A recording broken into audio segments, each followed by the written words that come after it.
संसप्तकों ने अर्जुन को अर्धचंद्राकार व्यूह में फंसा दिया था। कौरव सेना को पता चल गया था कि अर्जुन धर्मराज से काफी दूर हो गया है। यह समाचार मिलते ही दुर्योधन घमंड भरी मुस्कान के साथ द्रोणाचार्य के पास आया और बोला, आचार्य, आपने मुझसे जो कार्य करवाने को कहा था वह मैंने पूरा कर दिया है। मैंने अर्जुन को धर्मराज से दूर कर दिया है। अब वह समय आ गया है जब आपको अपना वचन निभाना होगा। क्षण भर भी देर किए बिना द्रोणाचार्य अपने रथ तक गए। रथ पर चढ़े और वहां रखा शंख उठाकर ऊंचे स्थान पर अपना पैर रख अपने होठों से शंख लगाकर पूरे जोर से फूंक मारी। इतने में ही कुरुक्षेत्र के मध्य लड़ रही कौरव सेना ने युद्ध करना रोक दिया। द्रोणाचार्य ने दूसरी बार शंख बजाया। बस इसी के साथ युद्ध भूमि में मौजूद सभी कौरव सैनिक पीछे की ओर दौड़ पड़े और एक जगह इकट्ठा हो गए। उधर पांडवों को कुछ समझ नहीं आ रहा था। सब आश्चर्य से देख रहे थे कि वहां क्या हो रहा है। मानो समय ही रुक गया हो। न कोई हिलता डुलता, न आगे बढ़ता।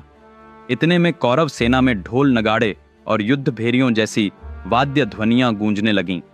उस ध्वनि पर पूरी सेना एक बड़े चक्र के आकार में खड़ी हो गई। वह चक्र 7 वलयों में बंटा था। प्रत्येक वलय में घोड़े, हाथी, रथ, धनुर्धर और अन्य योद्धा मौजूद थे। पांडव समझ ही नहीं पा रहे थे कि यह सब क्या हो रहा है। धर्मराज ने अचंभित होकर कहा, वहां क्या हो रहा है? यह कौन सा व्यूह है? देखने से ही लगता है कि बहुत भयानक और दुर्जेय होगा। तभी धर्मराज के बगल में खड़े दुष्टद्युम्न ने उत्तर दिया, महाराज, यह व्यूह बेजोड़ है। इससे अधिक शक्तिशाली कोई दूसरा व्यूह नहीं है। इसमें पूरी युद्ध भूमि का विनाश कर देने का सामर्थ्य है। यही है पद्म व्यूह। आज द्रोणाचार्य ने जब इस व्यूह की रचना कर दी है तो समझिए हम युद्ध हार चुके। इतना कहते कहते जैसे पृथ्वी अपनी धुरी पर घूमते हुए सूर्य की परिक्रमा करती है, उसी तरह वह व्यूह भी घूमता हुआ पांडव सेना की ओर आने लगा। पद्म व्यूह जिस जगह तक पहुंचता, उस तरह जैसे सूर्य अपने मार्ग में आने वाली हर वस्तु को भस्म कर देता है, वह व्यूह भी वहां के शत्रु सैनिकों को न केवल मारता बल्कि टुकड़े टुकड़े करके नष्ट कर देता। अब वह व्यूह सीधा उस जगह की ओर बढ़ा जहां धर्मराज खड़े थे। पांडव सैनिकों ने उसे देखते ही युद्ध रोक दिया। उन्होंने अपने हथियार और कवच तक फेंक दिए और भागने लगे। सबको बस इतना ही ध्यान था कि आज किसी तरह बच जाएं। वह व्यूह इतना भयानक था कि उसका सामना करना तो दूर, उसके मार्ग में खड़े होने का साहस भी किसी में नहीं था। धर्मराज ने दुष्टद्युम्न से पूछा, हम इस व्यूह को कैसे भेदेंगे? दुष्टद्युम्न ने उत्तर दिया, पांडव सेना में सिर्फ अर्जुन ही इस व्यूह को तोड़ सकता है, लेकिन उसे संसप्तकों ने बांध रखा है। उसके वहां से लौटने में आज का पूरा दिन निकल सकता है। तब तक यह पद्म व्यूह हमारी पूरी सेना को चूर चूर कर डालेगा। अर्जुन जब तक लौटेगा तब तक हमारी हार और हमारे मारे जाने की खबर ही देख पाएगा। अब धर्मराज के मन में हार का भय और प्राणों का भय दोनों जाग उठे। सामने नजर दौड़ाने पर पद्म व्यूह असाध्य चुनौती बनकर उनकी ओर बढ़ता आ रहा था।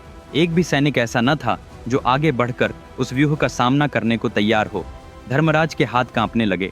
धर्मराज ने अपनी रक्षा में घिरे उन सैनिकों को देखकर कहा, वीरों, क्या आज हमें यह युद्ध हारना ही होगा? क्या हमारे प्राण नष्ट ही होने वाले हैं? क्या हमें हार स्वीकार करके उस दुष्ट दुर्योधन के समक्ष घुटने टेकने होंगे? हाय, समय पर मेरा भाई अर्जुन भी यहाँ नहीं है। अर्जुन के अलावा क्या हमारे बीच एक भी ऐसा वीर नहीं जो इस पद्म व्यूह का भेदन कर सके? क्या हमारे पांडव दल को बचाने वाला कोई योद्धा हमारे पास नहीं है? देखो, वह व्यूह हमारी ओर देखकर मानो कह रहा हो, आज ही तुम्हारा अंत होगा। क्या उसे रोकने या तोड़ने का सामर्थ्य यहाँ किसी में नहीं? धर्मराज यह सब भय, पीड़ा और निराशा भरे स्वर में कह ही रहे थे कि तभी पीछे से एक आवाज आई, मैं हूँ बड़े पिताश्री, और किसी की भुजा ऊपर उठी। दोस्तों, अभी एक बेहद दिलचस्प कहानी पढ़ी। क्या आप यकीन करेंगे कि यह एक आदमी की जिंदगी बदल देगी? क्या आप मानते हैं कि अपने बच्चों को वह कहानी पढ़कर ही वे जीवन के लिए आवश्यक मूल्य सीख जाएंगे? क्या आप मानते हैं कि जीवन में जो भी समस्या आ रही है या आ रही है, उसका समाधान सिर्फ एक कहानी पढ़ने से है? हाँ, यह संभव है। केवल मानव जाति के इतिहास में अब तक बताए गए सबसे महान महाकाव्य के साथ। यह महाभारत है। यह कहानी किसी सुपरहिट फिल्म से 100 गुना बेहतर है। यह एक चुनौती है। विक्रमादित्य के शब्दों में लिखी गई महाभारत की पूरी कहानी अमेज़न और 44 ऑनलाइन स्टोर्स पर पुस्तक और ई बुक दोनों रूपों में उपलब्ध है। यह किताब दुनिया भर में 54 भाषाओं में उपलब्ध है। इस वीडियो के नीचे डिस्क्रिप्शन में लिंक दिए गए हैं। तुरंत ऑर्डर करें, क्योंकि यह सिर्फ एक किताब नहीं है, यह वह पुस्तकालय है जिसकी आपको अपने जीवन के लिए आवश्यकता है। धर्मराज ने पूछा, कौन है? कौन कहता है कि वह इस व्यूह को भेद सकता है? आगे आओ। तभी सभी वीरों के बीच से रास्ता बनाते हुए मानो काले बादलों को चीरकर गहराई से निकल आया हो कोई उगता सूर्य, एक महान योद्धा धर्मराज के सामने प्रकट हुआ। धर्मराज आश्चर्य से देखते रहे। यह और कोई नहीं, अर्जुन का पुत्र अभिमन्यु था। धर्मराज ने पूछा, अभिमन्यु, क्या तुम्हें पद्मव्यूह भेदना आता है? क्या तुम्हारे पास इतना बल है? अभिमन्यु ने उत्तर दिया, बड़े पिताश्री, मैं तो माँ के गर्भ में ही जान गया था कि पद्मव्यूह कैसे भेदा जाता है। और रही शक्ति की बात, इस व्यूह में कितने भी योद्धा हों, कितने ही युद्ध कौशल में पारंगत सैनिक हों, यहाँ तक कि अगर मेरे पिता अर्जुन जैसे ही किसी और योद्धा को भी शत्रुओं ने खड़ा कर दिया हो, या स्वयं तमाम देवता मिलकर आ जाएं, मैं अकेला उन सबका नाश कर सकता हूँ। बस आप आज्ञा दीजिए। अभिमन्यु के इन शब्दों और उसके आत्मविश्वास को सुनकर धर्मराज के मन में यह विश्वास जाग उठा कि आज पांडव सेना अवश्य विजयी होगी। अभी तक भय के कारण कांप रहे सभी वीरों ने मानो राहत की सांस ली। सबको लगा कि पूरी पांडव सेना को बचाने वाला केवल अभिमन्यु ही है। धर्मराज सोच में पड़ गए। अभिमन्यु मात्र 16 वर्ष का किशोर है और उनका भतीजा भी। कहीं उसे कुछ हो गया तो वह क्षति सहन न कर पाएंगे।